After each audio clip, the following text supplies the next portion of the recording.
In the freezing autumn of 1869, two wooden boxes, each the size of 4 city blocks, built from solid yellow pine and weighing over 3,000 tons, were launched into the murky waters of the East River. They had no engines. They had no propellers.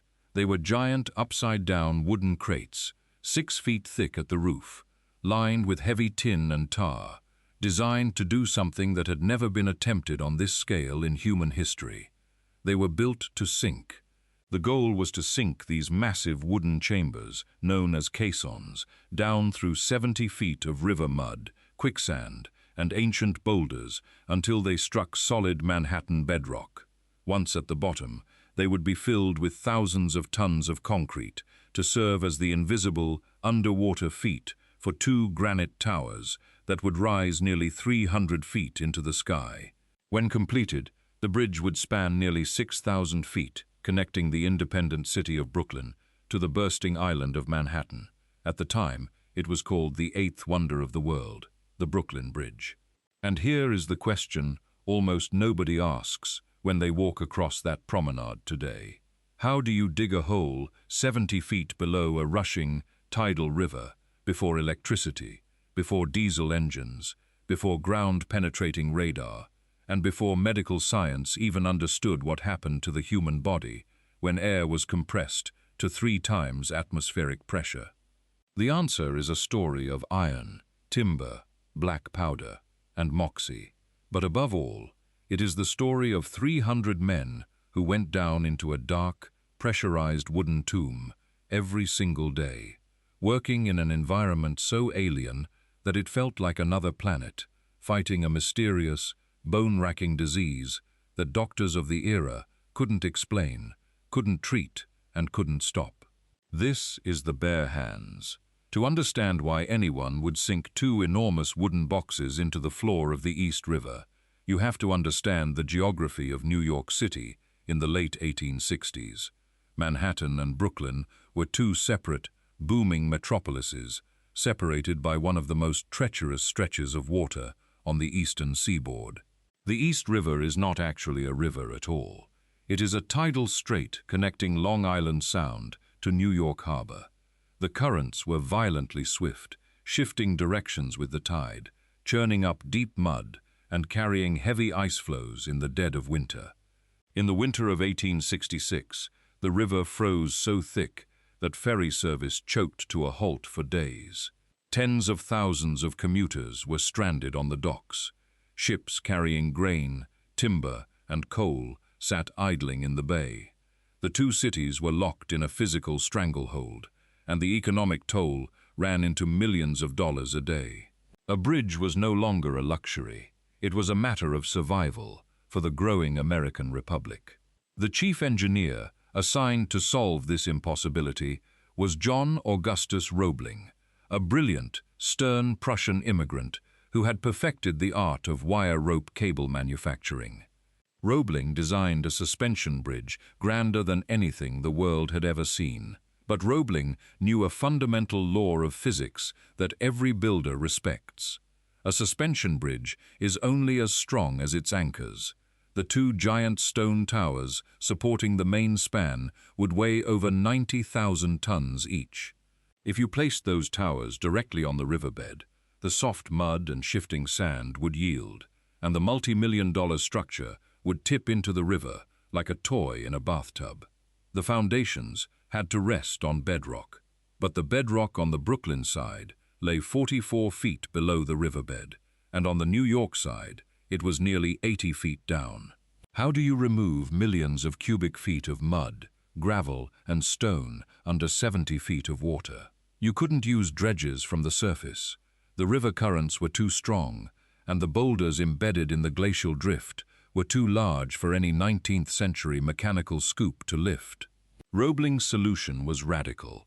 He would build 2 massive wooden caissons, sink them to the river floor, pump them full of compressed air to keep the water out, and send human beings inside to dig the riverbed out by hand, from the inside out. Before construction even began, tragedy struck. In July 1869, while standing on a ferry slip taking measurements for the bridge's center line, John Roebling's foot was crushed by an incoming ferryboat. Tetanus set in. Within 3 weeks, the master engineer was dead. The entire weight of the project fell onto the shoulders of his 32-year-old son, Washington Roebling, a Civil War veteran and brilliant engineer who had served under Union generals building tactical bridges under enemy fire. Young Washington Roebling stepped onto the muddy banks of the East River, took his father's blueprints, and prepared to lead an army of men into the dark.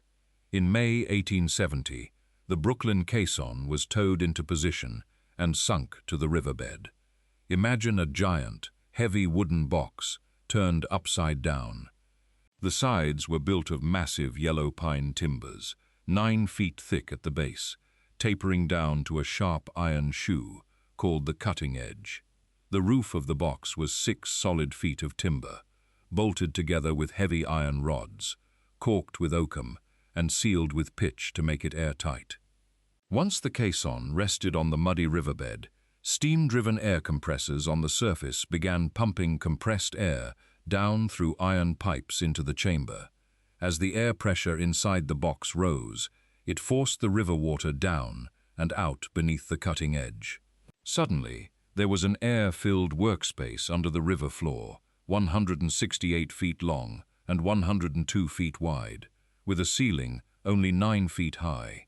To get into this underwater cavern, the workers, known as sandhogs, had to pass through an iron cylinder called an airlock.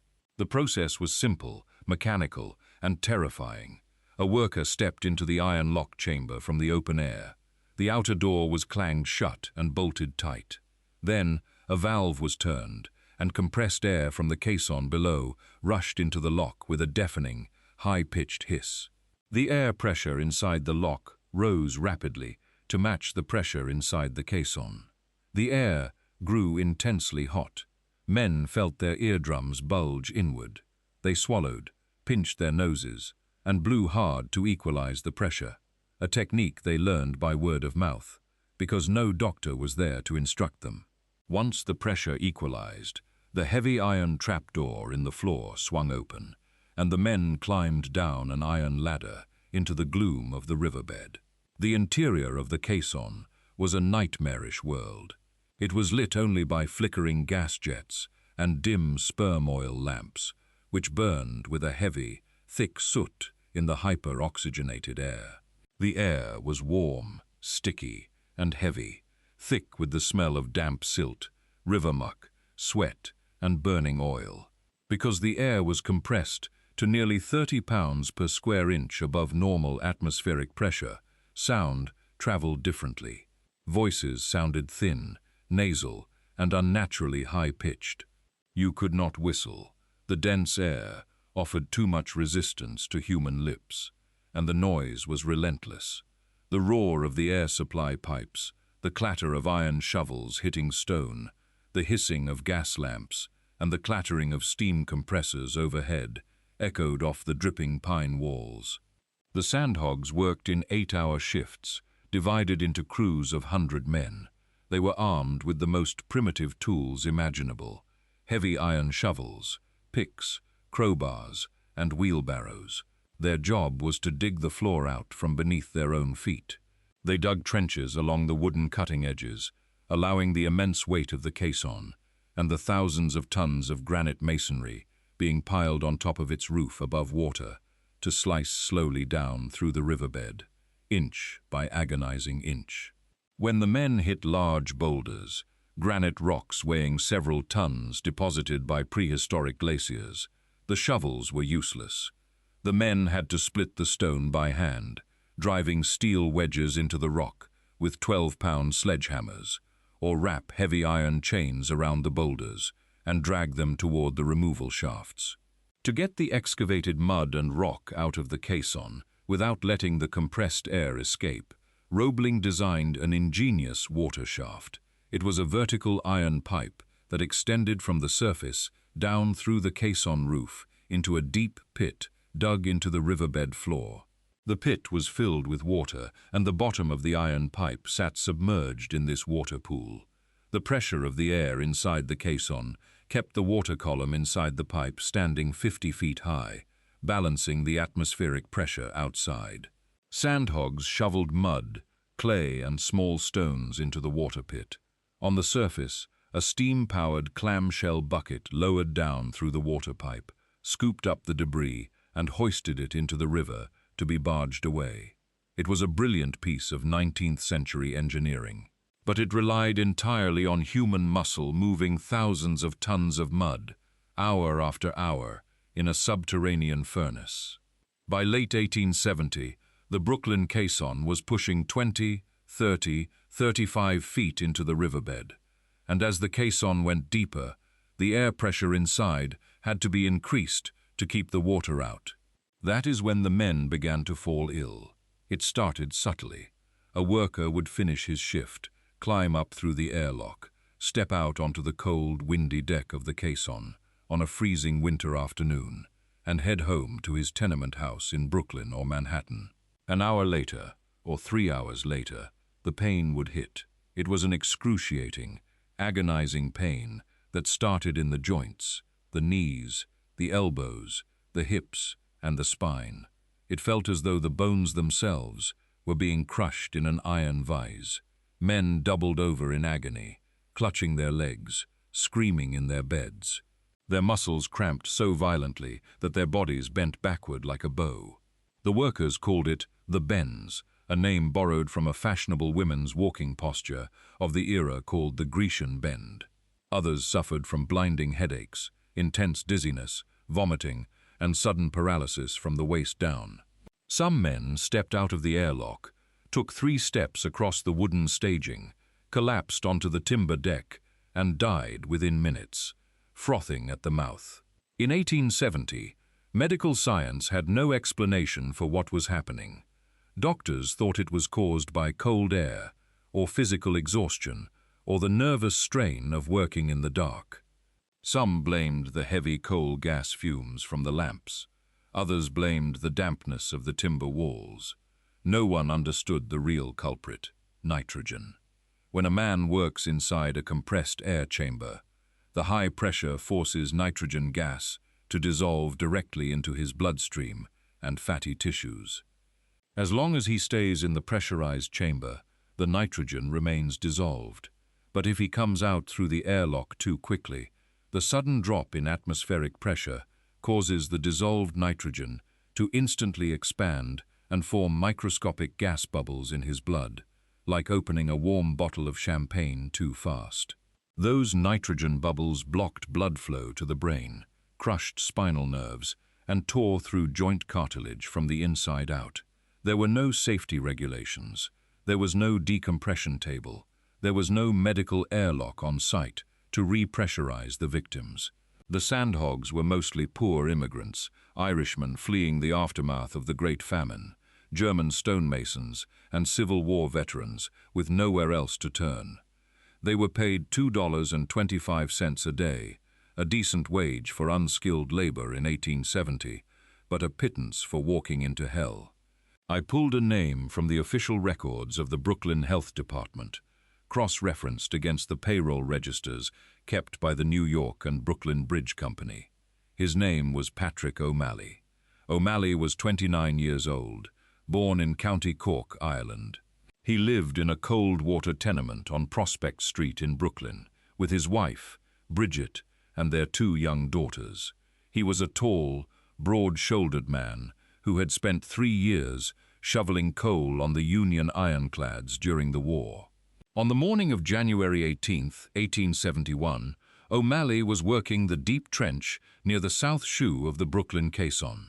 The air pressure that day was set to 32 pounds per square inch, more than double normal atmospheric pressure. O'Malley worked his 8-hour shift, shoveling heavy blue clay into the water pit. At 4 in the afternoon, the shift ended. He climbed the iron ladder into the airlock with 6 other men. The airlock tender opened the release valve. The compressed air rushed out of the lock in a freezing, white fog. The decompression took less than 3 minutes.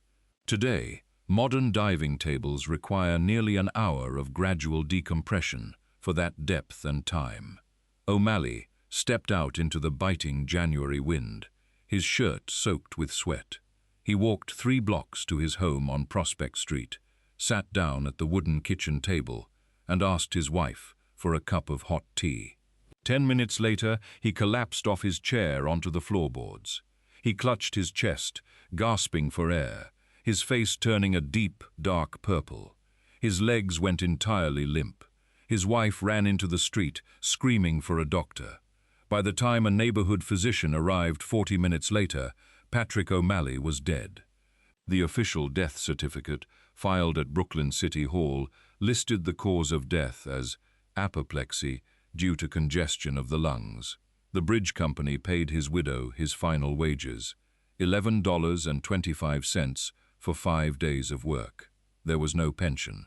There was no life insurance.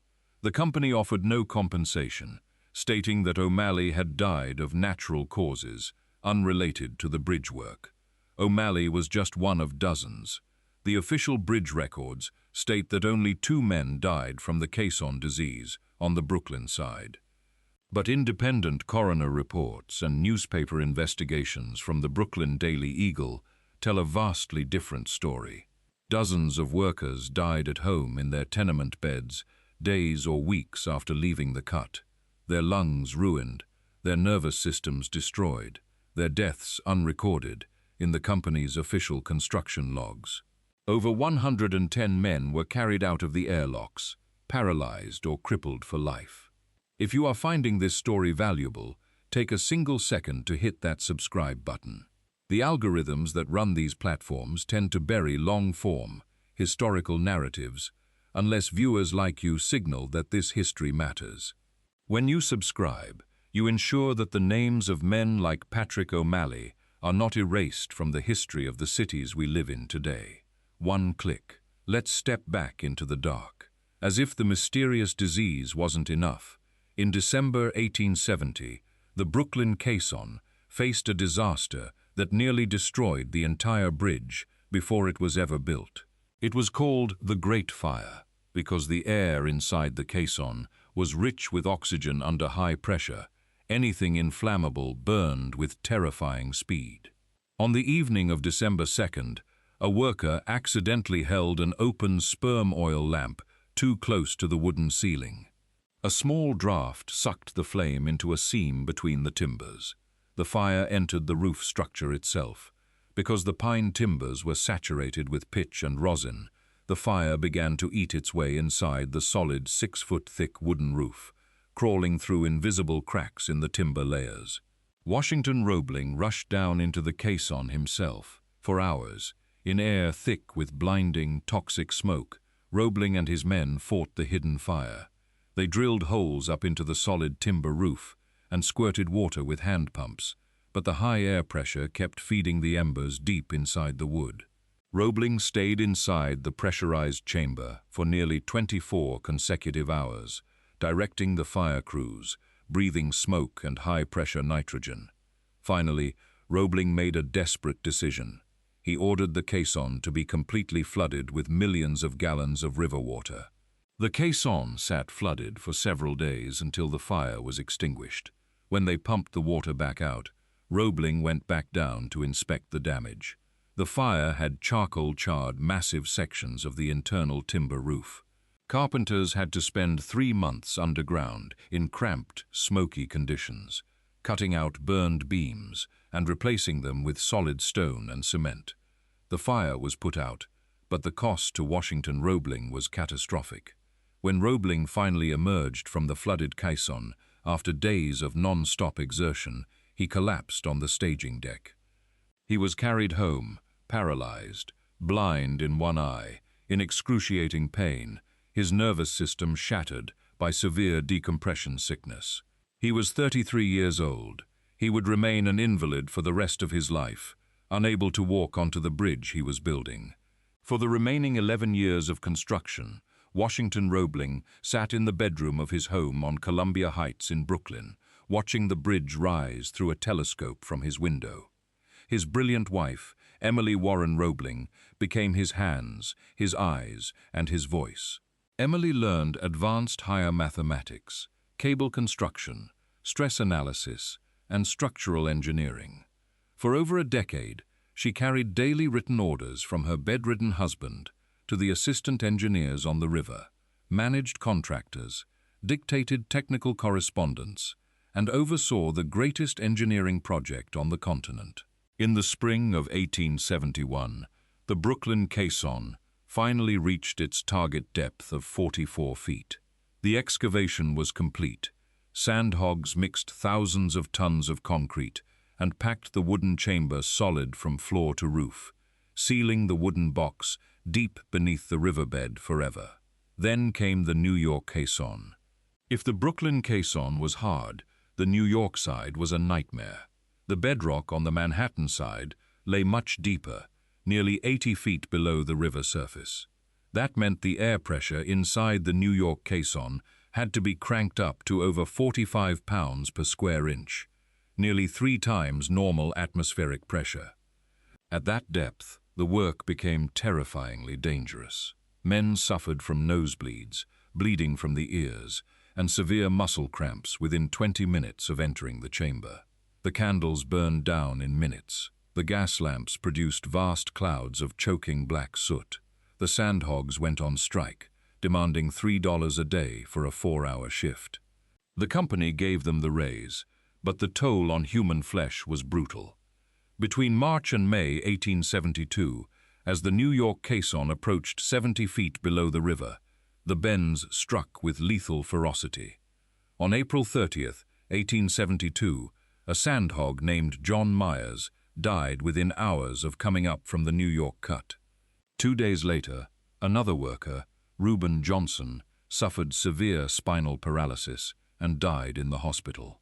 Dozens of men were carried out unconscious on stretchers every single shift. Washington Roebling, watching from his bedroom window, realized they were reaching the absolute physical limit of human endurance. He looked at the geological cores brought up from the drill shafts. At 78 feet, the caisson was resting on an extraordinarily dense layer of glacial drift, a compact bed of sand, gravel, and heavy boulders that had not moved in 100,000 years. Roebling made a fateful call. He ordered the excavation on the New York side to stop. They would not push down to the solid granite bedrock at 80 feet. The dense glacial sand layer was strong enough to bear the weight. Pushing the men 8 feet deeper under 50 pounds of pressure would mean killing dozens more workers. On July 12, 1872, the New York caisson was filled with concrete and sealed. The underground war was over. On May 24, 1883, 13 years after the first caisson was towed into the river, the Brooklyn Bridge officially opened to the public. Over 150,000 people crossed the bridge on its first day. The President of the United States, Chester A. Arthur, walked across the main span alongside Emily Warren Roebling, who was given the honor of being the first person to ride across the completed bridge in a carriage, carrying a rooster as a symbol of victory. The 2 giant granite towers rose 276 feet above the water, at the time, the tallest structures in the entire Western Hemisphere, towering over the low-rise skyline of New York City. Unseen beneath the river, hidden under 40 feet of mud and mud-saturated silt, sat those 2 giant wooden boxes. The yellow pine timbers of the Brooklyn and New York caissons are still down there today, because they are completely submerged in anaerobic mud and water. Sealed away from oxygen, the wood cannot rot. They have petrified over the last century, turned as hard as stone under the weight of the 2 massive granite towers resting upon them. Every subway train that rumbles across the river, every automobile that drives over the span, every tourist taking a photograph against the Manhattan skyline is supported by timber cut by hand in the forests of Maine and Georgia in 1869 and placed into the mud by men whose hands were raw from iron shovels and whose blood was bubbling with nitrogen gas. No official monument lists the names of the sandhogs who died inside those caissons. There is no plaque on the granite towers for Patrick O'Malley or John Myers or Reuben Johnson. There are no statues dedicated to the hundreds of unnamed Irish and German immigrants who spent their youths doubled over in agony in cold tenement rooms on Prospect Street and Mulberry Street so that two cities could become one. They were paid $2.25 a day. Their work was recorded in cubic yards of clay removed and tons of granite laid, and when their lungs failed or their knees collapsed, they were replaced by the next man waiting in line on the dock in the cold morning fog. The Brooklyn Bridge did not just connect two cities. It proved that human ingenuity, backed by raw muscle and unyielding grit, could conquer obstacles that nature had spent millennia creating. It was built before modern medicine understood the human body. It was built before machines replaced the shovel. It was built by the bare hands. Thank you for staying through this journey into the dark under the East River. I want to leave you with one final question to consider. We live in an age where infrastructure projects take decades of committee meetings, environmental impact studies, and billions in cost overruns before a single shovel enters the ground. Yet in 1870, a bedridden 30-year-old engineer and an army of untrained immigrant laborers built the longest suspension bridge on Earth using timber boxes, hand shovels, and raw determination. Did we gain our safety at the cost of our ambition? Or did the men of 1870 possess a kind of fierce, unrepeatable courage that the modern world has simply forgotten how to manufacture? I have my own thoughts, but I want to hear yours, down in the comments below. I read every single one.